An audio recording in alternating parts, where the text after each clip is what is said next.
Dark Soul 9669 says, I really hope they experiment with abilities for retail with this. Very fun experiment and can be beyond what CC is even for FFIMO. Now, you might look at that and think, wait, what? Okay, so the context is we're talking about the abilities in Plunderstorm. Now, the Plunderstorm abilities are not traditional World of Warcraft abilities. So in WoW, I walk up to Matt, I say, hello, Matt, and I right-click on him, and then I just start, my arm just starts moving by itself, attacking him. I'm like, wow, it's an auto attack. Sorry, Matt, this is just a joke. I have high armor, it's fine. There shan't be violence.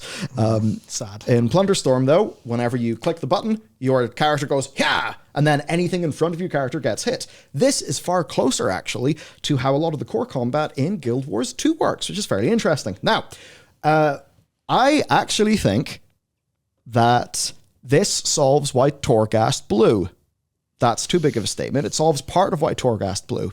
So one of the problems with Torghast that we were discussing is there was so much what we call white damage, which is, auto attack damage from enemies, where, imagine playing Binding of Isaac or any roguelite, but there is unavoidable damage that will kill you.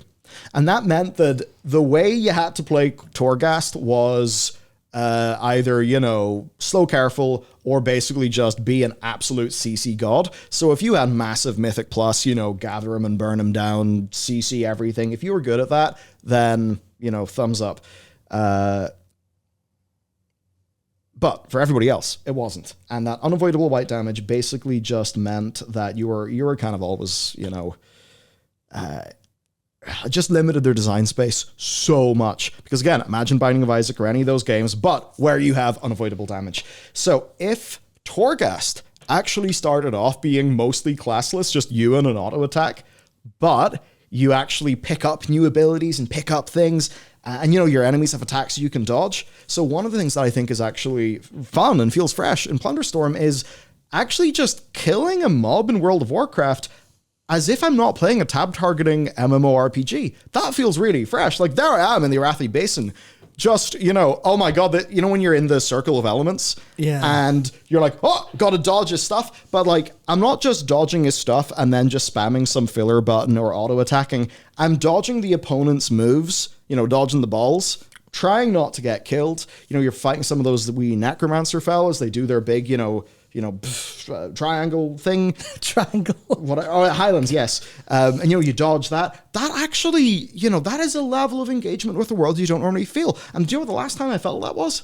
In a way with WoW? It was being undergeared on the Timeless Isle. Because the Timeless Isle was peak World of Warcraft and they'll never get it back. Yep. I've actually heard some people... I was talking to, I believe, an ex-developer, and they were talking about actually a whole bunch of Dark Souls inspirations being directly used by the team when making some Timeless Isle enemies and when making the rares. Frogs that instantly kill you? Yeah. Yeah, someone was in Blight. Someone fell into the sewers in Blighttown, had a bad day, and then thought everyone else must suffer. Yeah, but like, even just the way the attack, just everything about how those NPCs felt, and also the rare mobs. There was one time I had no gear, I was leveling, and I'm like, oh my god, some of these rare mobs are asking me to play. And I even remember, hunting down the spirit hunter guys. Mm-hmm. What am I talking about? The spirit pets. Aye. And those were actually set up as little challenges too. So that was really strong. And I think that something like this is exactly what WoW could just benefit from so much. So I would almost say, like, imagine if you could just retool Torghast and call it, the testament to our grand failure. It's probably not what you should call a game mode, but whatever. But imagine a Torghast reworked, and it plays like Plunderstorm. That would be different. Imagine, any sort of combat thing in World of Warcraft, but it's playing like Plunderstorm. I actually think that would have...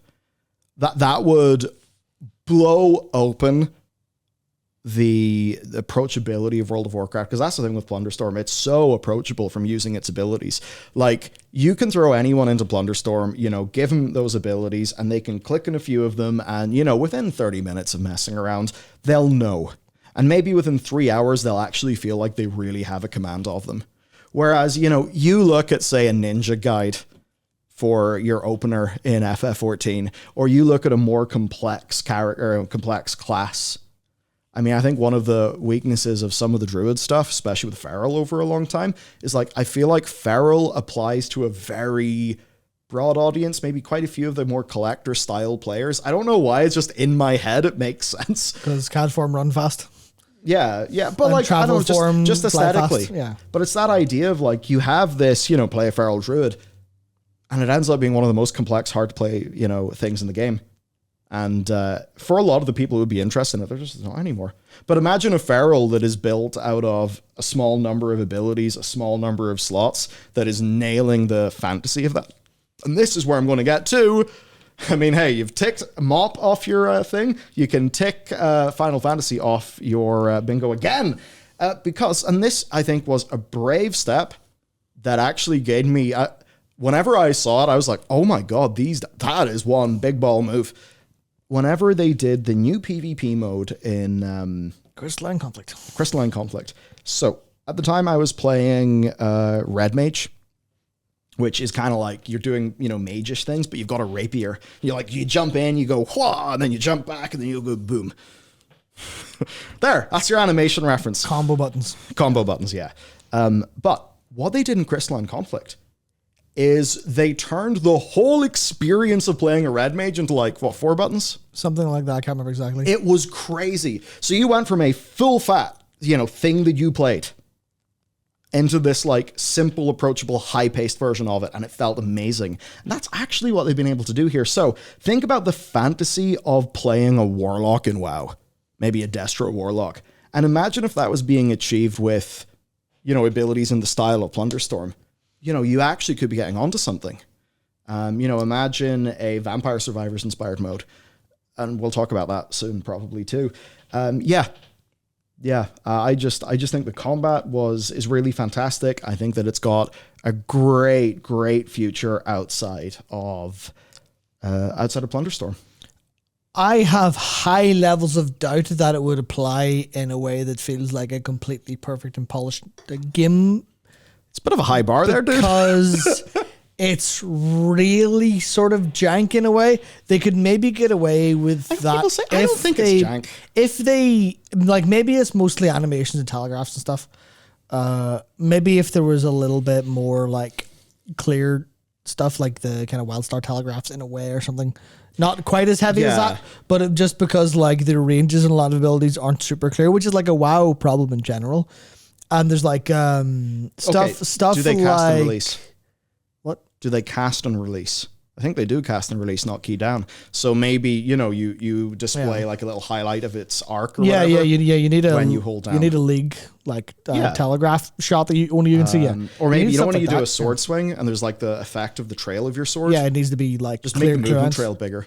Yeah, and needs to be clear outlines where it hits, stuff like that. Total War arrows after I think Rome 2. Yeah, because it's fine, but also you can pull 20 mobs and just hold circle strafe and kill them all without any damage. So there's clearly a little bit of stuff like that which would need to be worked out if you wanted to make it something into more a more compelling game mode, because obviously the PvE is very light and the PvP is where it actually does kick in. So them getting a decent PvE experience out of that I would like to say it would take a lot more work than what they already have done. So if you understand what I mean. Imagine the Evoker. No, I'd rather not, thanks. Right now, look, I just don't enjoy the Evoker playstyle. I just don't enjoy it that much, even though I think it's got some really sick abilities, the big deep breath. That's awesome. But you can imagine a version of Evoker, say a Destro Evoker, that's more in the design sort of scheme of this, that way more feels like what that feels like, because it's not going to be, extruded through this is a World of Warcraft dungeon and raid spec that everything has got to go through in main WoW. And I guess, the reason why I brought up FF and Crystalline Conflict is because whenever you do Crystalline Conflict, you do it on your own character. And, the game's just yo, dude, I just took your abilities away. Go do that. So imagine if you could queue up for Plunderstorm with your own character. And it works more like the Crystalline Conflict, where it's still your character, but you have different abilities and, there's some different mechanics there. I think that's maybe one thing that they could do. Yeah, because you could... Because the design space, again, if you went into Torghast Because you're like, well, how could you do that in World of Warcraft, Michael? Torghast would never work. Crystalline Conflict. Imagine if instead with Torghast, they were like, hey, this is overtly what it is. Some new abilities based on your class, go. Yeah, because you could easily imagine, okay, well, you're playing a warrior, right? Well, what have you got? You've got Quaking Leap, you've got Searing Axe, you've got Hunter's Chain. There you go. Look at that. Obviously, that's only 3 abilities, so maybe you give them Lightning Bulwark as well or something like that, and you go, oh, look at that, you've got a warrior toolkit. Now, obviously, is that well balanced? Who gives a shit? But the kind of the thought process is actually there. You could just go, oh yeah, here's what a warrior would play like if you wanted to pick the warrior loadout. Obviously, that doesn't work well with the RNG elements and the spell break stuff and the build craft of Plunderstorm, but you could easily see how that would actually work fairly well. And maybe you have a couple of different slots you swap out based on your warrior. So, do you want Hunter's Chain, Seal Traps, Caltrops, Leap, Bulwark? Do you want any specific of those? Do you want the Toxic Mackerel instead of Searing Axe? Stuff like that you could kind of build around. So I think that's exactly one of the reasons I think people are kind of excited enough about it. Because you go, yeah, obviously. Yeah. You can see them go, oh, we cooked. We now have a new thing in our toolkit that we can use. What if we use this for a mini game in the War Within? Oh. A later patch. What if the next time the Brawlers Guild shows up, you play it like this? Oh. And now you suddenly see it's a different game, right? It's a completely different game. And some people might be like, I don't like this game as much as the other game. But it is the difference between CC. You can just play the. And just actually, I think this would allow them to sell fantasies better, because you see the Evoker, right? Look, I get it. We want Komodo dragon, not gecko. I get it. I also thought Komodo dragons were the coolest creature on Earth when I was a kid, and I still think they're very high in the tier list. Though I'm wild partial to beavers and otters. Aquatic mammals, they're my jam. I need to play that city builder about beavers. But anyway, now imagine the Drakthir Evoker. And again, not for regular WoW, but in a mode like this. Imagine if, you were selecting your basic loadout or whatever for, a Plunderstorm PvE. And imagine if your Drakthir, it had the deep breath and made it go wee. And it had its wing buffet and it had its tail swipe. And maybe it had just, the claws. And maybe it moved a little bit faster. But maybe it actually got impacted by knockbacks harder. It actually flew back further. The difference between, say, Bowser and Yoshi when you're playing Mario Kart. They are able to sell a fantasy better. So imagine, that's a Drakthir that feels really, cool, sweaty, super fun. But then you could maybe have your big normal WoW Draconid that's like a Turbo Dragon Warrior. And they could both be there and both feel cool. Because World of Warcraft kind of struggled with the Drakthir to fully sell the fantasy of being a Drakthir. Because it had to be a normal WoW thing. And if the Drakthir just runs faster and blah, blah, blah, that is totally Imba. Remember we used to say Imba? Sadly, yes. Sadly, I remember well. Used to mean imbalanced or also inbound, I suppose.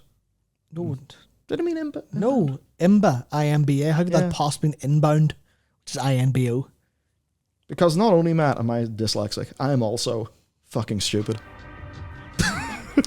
Finally, we agree on something.